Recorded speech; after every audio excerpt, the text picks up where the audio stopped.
புரிதல் கற்போம் வலையொலி தடத்தை காண வந்த அனைத்து மாணவ மாணவிகளுக்கும் அன்பு வணக்கங்கள். இன்னைக்கு என்ன பார்க்க போகிறோம் அப்படின்னா, உறவுகளும் சார்புகளும் பயிற்சி 1.1 இருக்கக்கூடிய 4வது சம் பார்க்க போகிறோம்.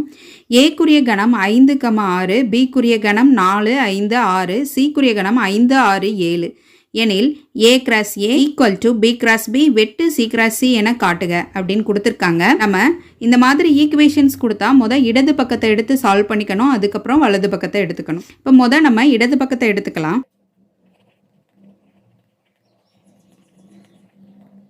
இடது பக்கத்தில் என்ன கொடுத்துருக்காங்க, ஏ கிராஸ் ஏ கொடுத்துருக்காங்க, அதை எடுத்து எழுதிக்கலாம்.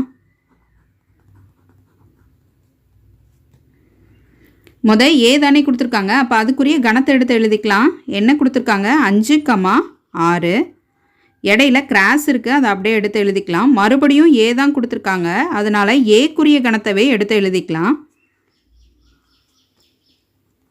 இப்போது ஏ கிராஸ் ஏன்னா கார்ட்டீசியன் பெருக்கல் படி இதை எடுத்து எழுத போகிறோம்.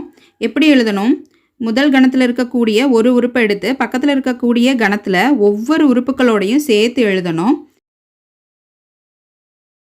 அதுபடி எடுத்து எழுதிக்கலாம். நமக்கு என்ன கிடைக்கும், 5,5 அடுத்து 5,6 அடுத்து ரெண்டாவது உறுப்பை எடுத்துக்கணும், 6,5 அடுத்து 6,6 கடைசியாக கணத்தை க்ளோஸ் பண்ணிக்கணும்.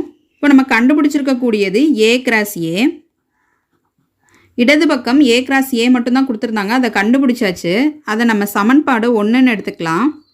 அடுத்து வலது பக்கத்துக்குரியதை எடுத்து எழுதிக்கலாம். வலது பக்கம் என்ன கொடுத்துருக்காங்களோ அதை எடுத்து எழுதிக்கலாம். என்ன கொடுத்துருக்காங்க அப்படின்னா, பி கிராஸ் பி வெட்டு சி கிராஸ் சி கொடுத்துருக்காங்க. இதில் ஃபஸ்ட்டு பி கிராஸ் பி மட்டும் நம்ம கண்டுபிடிச்சிக்கலாம்.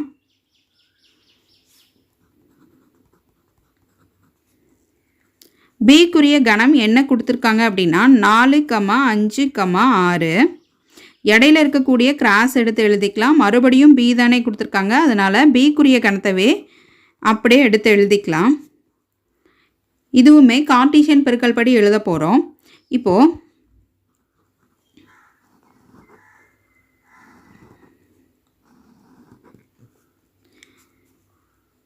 நமக்கு கிடைக்கக்கூடியது 4,4 அடுத்து 4,5 அடுத்து 4,6 இந்த மாதிரி நிறைய நம்பர்ஸ் இருந்துச்சு அப்படின்னா நம்ம 1 by 1 எழுதிக்கலாம். அப்போ தான் இன்னும் நமக்கு எதையும் மிஸ் பண்ணாமல் எழுதுவோம். இப்போ அடுத்து 5 எடுத்துக்கிட்டோம் அப்படின்னா 5,4 5,5 5,6 அடுத்து மூணாவது உறுப்பு 6 எடுத்துக்கிட்டோம் அப்படின்னா என்ன கிடைக்கும், 6,4 6,5 6,6 அவ்வளவுதான். கடைசியாக கணத்தை க்ளோஸ் பண்ணிக்கலாம். இப்போ நம்ம கண்டுபிடிச்சிருக்கக்கூடியது பி கிராஸ் பி. அடுத்து நம்ம சி கிராஸ் சி கண்டுபிடிச்சிக்கலாம். சி கிராஸ் சி சிக்குரிய கணம் என்ன அப்படின்னு பார்த்தோன்னா 5, 6, 7ன்னு கொடுத்துருக்காங்க. இடையில இருக்கக்கூடிய கிராஸ் எடுத்து எழுதிக்கலாம். மறுபடியும் சி தான் கொடுத்துருக்காங்க, அதனால் சிக்குரிய கணத்தவே எடுத்து எழுதிக்கலாம். இப்போவும் இதையும் கார்ட்டீசியன் பெருக்கல் படி தான் எழுத போகிறோம்.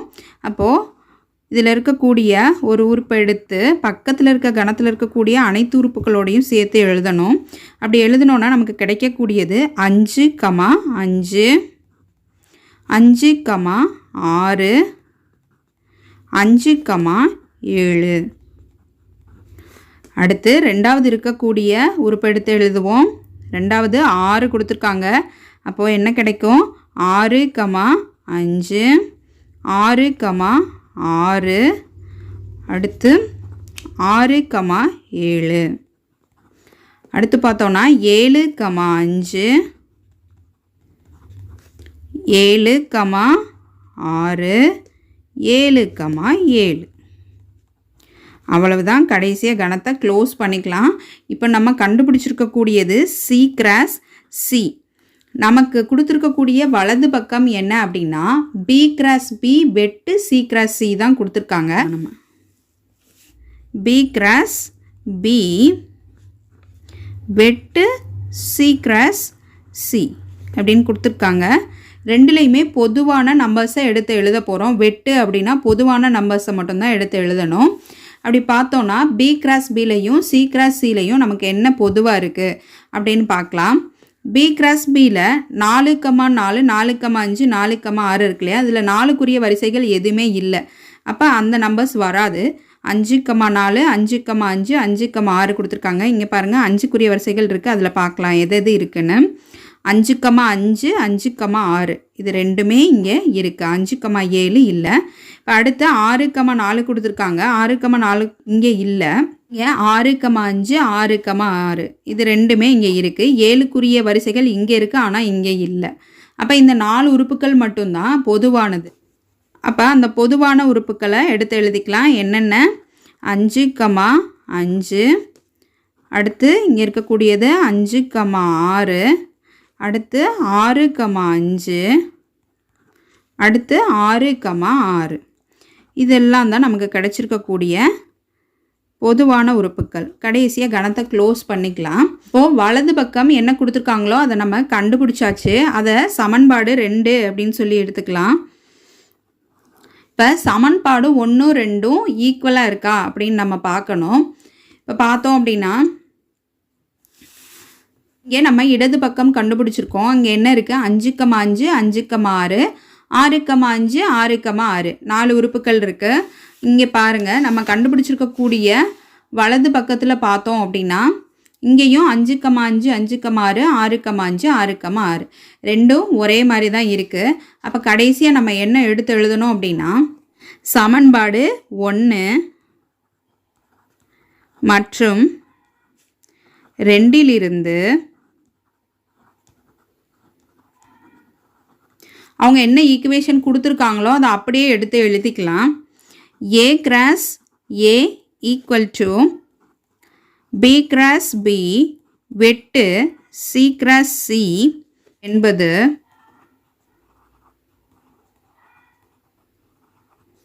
நிறுவப்பட்டது.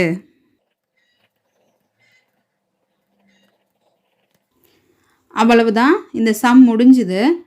உங்களுக்கு புரிஞ்சிருந்தது அப்படின்னா உங்கள் ஃப்ரெண்ட்ஸுக்கும் ஷேர் பண்ணுங்கள், லைக் பண்ணுங்கள், சப்ஸ்கிரைப் பண்ணுங்கள். தேங்க்யூ.